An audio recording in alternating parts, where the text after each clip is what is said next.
ስግጥ ፍምስ ብሏል አዶናይ። እግዚአብሔርን በዛሬ ቪዲዮ አዶናይን አለማድነቅ አልችልም። እዩት እስቲ እዩዋቸው እስቲ። እቺ ልጅ ማለት አስታወሳችኋት? ምናልባት ብዙዎቻችሁ ላታቋት ትችላላችሁ። እኔ ግን ቲክቶክ ላይ አያታለሁኝና እጅግ በጣም አዶናይን የምትወደው እጅግ በጣም አዶናይን የምታፈቅረው በሱ ፍቅር ብድ እያለች የነበረች አንድ ቲክቶከር ነው። አዶናይ በጣም ብዙ ነገሮችን ሲያደርግ ያየ ነው። አንተን አለማድነቅ አይቻልም። በዛ ላይ በአሁን ሰዓት የሆነ ሰው ያው ለመፈመስ አንተን ብለዋል፣ ስግጥ ብለዋል። የእሷ ግን ሁኔታዋ እንደዛ አይመስልም። በእርግጥ ልጅቷ እየማለችው ላምን ሁላ ስለምትናገር ያው እኔ ምሎ የሚናገር ሰው አምናለሁ። እኔ ከማልኩኝ ስለማልዋሽ ነው። በነገራችን ላይ በእርግጥ አላውቅም፣ አንዳንድ ሰው ሊዋሽ ይችላል። አንዲት ተመልካች አንተን የምታፈቅር ሴት የእውነቷን ይሁን የውሸቷን እርግጠኛ ያልሆንክበትን ሴት ስታገኛት እንደዚህ ዘንጠ ይህን የመሰለ አበባ ይዘ እሷን ለማግኘት በመሄድ የእውነት እጅግ በጣም ነው ደስ ያለኝ። ጀግና ነህ፣ የእውነት ምርጥ ሰው ነህ አዶናይ። እስቲ እንደኔ የተሰማችሁ ቤተሰቦች፣ እኔ የምሬ ሪሊ ውስጤ ላይ የሚሰማኝን ስሜት ነው እየተናገርኳቸው ያለሁት የምናገረው። በነገራችን ላይ እነሱም እንግዲህ እሷን ሲያገኛት ከኤፍሲ ነው የገባው። እኛም በቀደም ደግሞ ያው ከክፍለ ሀገር ከተመለስኩ በኋላ የመስቀል ፕሮግራሞችን አይታችኋል።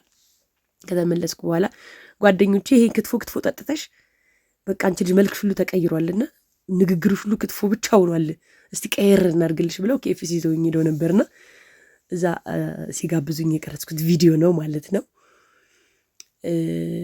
ያው እነሱም ከኤፍሲ ስለገቡ አንድ ላይ እያይዤ ይህን ቪዲዮ ፖስት ላድርገው ብዬ ነው። እና የእውነት አዶናይን ለማድረቅ አይቻልም።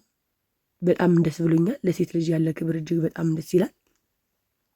እውነት ለመናገር ያው ሶሻል ሚዲያው ላይ የሚታየው ነገር አንዳንድ ጊዜ እውነት ከሚሆነው ይልቅ ውሸቱ ይበዛል። የልጅቷ ሁኔታ በእርግጥ እኔ እንዳልኳችሁ ስለምትምል ምናምን እንዳፈቀረችው ነው እንግዲህ ስታንጸባርቅ የነበረው። የእሷ ስሜት ደግሞ ይለያል። የልጅቷ ስሜት የውሸት ግን እንደዚህ ይመጣል። አይመጣም። እኔ ልክ ነኝ አልተሳሳትኩማ። የእውነት ከሆነ እንግዲህ አላውቅም ምንድን ነው ማለቴ የእውነት ነው በቃ እኔ የእውነት ነው ብዬ ተቀብያለሁ። የልጅቷ ፍቅር አዶናይ ግን ይቀበለው አይቀበለውም አናውቅም። እንግዲህ ሙሉ ቪዲዮ ቲክቶክ ላይ ገብታችሁ ማየት ትችላላችሁ። እኔ ሙሉን እዚህ ጋር አላመጣላችሁ። የራሱ ፔጅ ላይ ብዙ ሰውም አይቶታል። እኔ አሁን ባየሁት ሰዓት እኔን ቪዲዮ እየሰራሁት ያለሁት እዩት።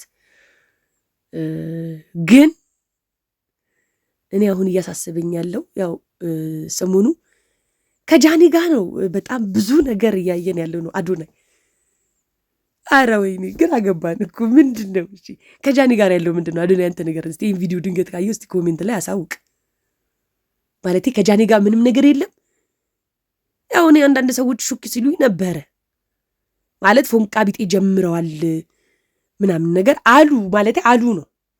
እና ከጃኒ ጋር ፎንቃ ቢጤ ከጀመራችሁ አሁን እዚህ ጋር አፍቃሪ መጣች። በጣም ይሁን እናንተ አንተና ጃኒ ዘመኑ ይሁን አላደል አክታችሁ ምናምን አይተው ሰዎች ነው የነገሩኝ። እኔ እውነት ነው እያልኩ አይደለም አዶናይ። በነገራችን ላይ ቤተሰቦች የእውነት እኔ ያው የሆነ ሰው አወራና እውነት ነው ማለት አይደለም። ሊሆንም ይችላል ላይሆንም ይችላል። ነገሮችን ያው አይተን ነው የምንረዳው። ያው ሁላችንም የምንረዳበት መንገድ አንድ አይሆንም። ያው እናንተ በምትረዱት መንገድ እኔ ላልረዳው እችላለሁ። እኔ በምረዳው መንገድ ደግሞ እናንተ ላትረዱ ትችላላችሁ። አንድ ሰዎች ያው ፍቅር ምናምን ጀምሯል እያሉ ነበረ። ማለቴ እንዴት ነው የሚሆነው ነው። እኔ ደግሞ አሁን በቃ እነዚህ ቪዲዮች ሳይ ፈራው እኮ። ደግሞ እናንተ ሪል ወደ ፍቅር ገብታችሁ ከሆነ ከጃኒ ጋር አሁን ያንተ አፍቃሪ መጣች፣ ምንድን ነው የሚፈጠረው? ምንድን ነው የሚኮነው? ልጅቷንስ አሁን አዶናይ የእሷን ፍቅር እንዴት አድርጎ ነው የሚቀበለው? አቡ ግራ ገባኝ እኮ በእናትህ። እኔ ዝም ብዬ መተኛት አልቻልኩም ታውቃላችሁ። ስለዚህ ሳላወራ ሳልናገር እንዴት ማለቴ እንዴት ነው የሚኮነው? እሺ እኔ ፍቅሮች ጃኒና አሁን አዶናይ ጋር ያለው ነገር እንዴት ነው የሚሆነው? እቺስ አሁን አፍቃሪው ወዳጁ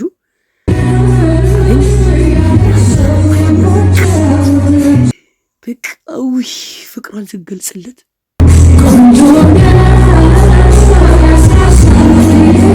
ምንድን ነው ማለት ምንድን ነው የሚሆነው? እንዴት ነው መጨረሻው? ምንድን ነው የሚሆነው? በነገራችን ላይ የኔ ፍቅሮች እውነት ቁም ነገር ስናወራ ፌመስ የሆኑ ሰዎች ብዙ ጊዜ ገና አዲስ የሆኑ ልጆች ጀማሪ የሆኑ ልጆች ምናምን እናገኛችሁ ሲሏቸው ብዙ ጊዜ ፈቃደኛ አይሆንም። አዶናይ ግን ጭራሽ እኮ ቲክቶክ እንኳን የሌላቸውን ልጆች አስጀምሮ እያሰራ ያለ ልጅ ነው። የእውነት ሊደነቅ የሚገባ ልጅ ነው። በጣም ብዙ ሰዎችን ደግሞ ወደ ሶሻል ሚዲያው ደፍረው እንዲወጡ ስግጥ ፍምስ በሚል መሪ ቃል ይዞ መጥቶ በጣም ብዙ ሰዎች ካሜራን ሳይፈሉ ተዳፍረው ገብተው እንዲሰሩ እያደረገ ያለ ወጣት ነው። በጣም ብዙ ልጆች አሉ የሚሰሩ አላሽም። ግን አዶናይ ግን የእውነት ይለያል። እንዳልኳችሁ ነው። ትንሽ ከፍ ካሉ ተወሰነ የሆነ እይታ ካላቸው የሆነን ሰው ላገኝ ስትለው ይጠብርባል፣ አይፈልግም ምናምን። አዶናይ ግን ገና ብለው እንኳን ያልጀመሩት ልጆች እያመጣ እንዲሰሩ እያደረገ ነው። የእውነት አዶናይ እጅግ በጣም እናመሰግናለን። እኔ ራሱ አንድ ጊዜ ባገኝ ደስ ይለኛል፣ ባሌ ከፈቀደልኝ። ባባዬ እንዴት ነው ትፈቅዳለህ? ይህ ጀግና ልጅ በእውነት ደስ ይላል።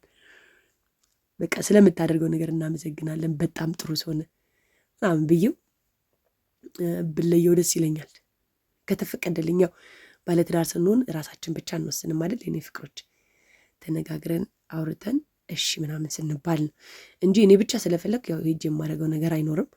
ትዳር ላይ ሲኖር የሁለት ሰው ሀሳብ ስለሆነ የምናንሸራሽረው የኔ ፍቅሮች። እንግዲህ ባሌም ይህን ቪዲዮ ከእናንተ ጋር ነው ይህንን ጥያቄ የሚሰማው። እስካሁን ድረስ አላወራሁትም። እኔ ቀጥታ ቪዲዮን እንዳየሁት ነው በዚህ ምሽት ወደ እናንተ ጋር የመጣሁት። ባሌ ፈቃደኛ ከሆነልኝ አዶናይ እንደዚህ ሰርፕራይዝ አድርገህ የምትቀበል ከሆነማ እኔንም አንድ ቀን ሰርፕራይዝ አድርገኝ። እኔም ኢትዮጵያዊ እህት አይደለሁ እንዴ? ያው እዚህ ኬኤፍሲ በልቻለሁ። ከኬኤፍሲ ሌላ ወጣ ያለ ነገር አድርግልኝ። በዚሁ አጋጣሚ ከተስማማን ከተፈቀደልኝ ካገኘውክ ማለት ነው። እውነት ግን ደስ ብሎኛል በዚህ ሁኔታ እሷን በመቀበልህ እጅግ በጣም ደስ ብሎኛል። እስቲ እናንተስ ቤተሰቦቼ ምናልባት እንደኔ አዶናይን የምትወዱት የምትከታተሉት ሰዎች ካላችሁ ምን ተሰማችሁ?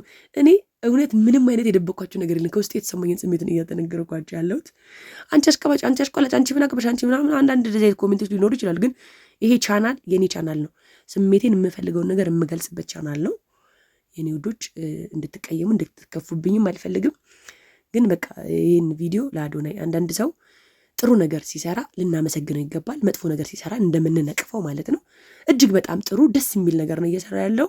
የጃኒና ያንተና ጉዳይ ነገር ግን የፍቅሩ ነገር ግን ውስጥ ስገባ ግን እያስጨነቀኝ ነው። ነገ ምን እንዲሆን እንደሚችል ሳስብ እየከበደኝ ነው። ጥሩ ነገር ያምጣ። እንግዲህ እኔ ብዙ ማውራት አልፈልግም፣ ግን ሰው ከሚያወራልኝ ነገር አንጻር ግን ትንሽ የሆነ ነገር እንዳይፈጠር የሚል ፍራቻ አለኝ። ግን ደግሞ ነገሮችን አስተካክለ ምርጥ ነገር አድርገ ፊክስ አድርገው እንደምትመጣ እንተማመንባለን። አዶናይ ኬኤፍሲውን እኛም እንግዲህ እንደዚህ አጣጥመን የበላ ነው። ጓደኞቼ፣ የኔ ፍቅሮች አመሰግናለሁ። ቆንጆ ምግብ ነው የጋበዛችሁኝ። አዶናይም ይኸው አፍቃሪውን ያገኘበት ቤት ወስዳችሁ ነው እኔን የጋበዛችሁኝ። ጓደኞቼ አመሰግናለሁ። በሌላ ቀን እንግዲህ አዶናይ ካገኘሁት ሌላ ቦታ ከጋበዘኝ እማሳያችሁ ይሆናል ማለት ነው። ካልተጋበዝንም እንግዲህ ካልተገናኘንም ችግር የለውም። በዚህ በቤታችን እየገባን እንመሰጋገናለን፣ ችግር የለውም ማለት ነው። እውነት ኬኤፍሲ እጅግ በጣም ነው የሚጣፍጠው ምግባቸው። እኛ ቤት ላይ ያለው ቅርንጫፍ ነበር የበላ ነው። እጅግ በጣም ነው የሚጥመው። መብላት የምትፈልጉ ካላችሁ ቤት ያለው ቅርንጫፍ እየሄዳችሁ ብሉ። እዚህ እኛም አካባቢ ያለው አለ፣ ግን ያን ያህል አይደለም። ይሄ ግን እጅግ በጣም ነው የሚጣፍጠው እና ቦሌም ያለው ቆንጆ ነው የሚሰሩት። እንደኔ የኬኤፍሲ የብሩስት ፍቅር ያላችሁ ሰዎች ካላችሁ እየሄዳችሁ ተመገቡ ለማለት እወዳለሁ የኔ ፍቅሮች። እስቲ ግን እንደኔ አይነት ሀሳብ የተሰማችሁ አዶናይን ማመስገን የምትፈልጉ እንደ አዶናይ አይነት ወጣት ይብዛ የምትሉ ሰዎች ይህን ቪዲዮ ላይክ ያደርጋችሁ ትወጣላችሁ። አዲስ የሆናችሁ ሰዎች ደግሞ በአዶናይ በኩል የመጣችሁ ቤተሰቦችም ካላችሁ ሰብስክራይብ እያደረጋችሁ ቤተሰብ ትሆናላችሁ የኔ ፍቅሮች።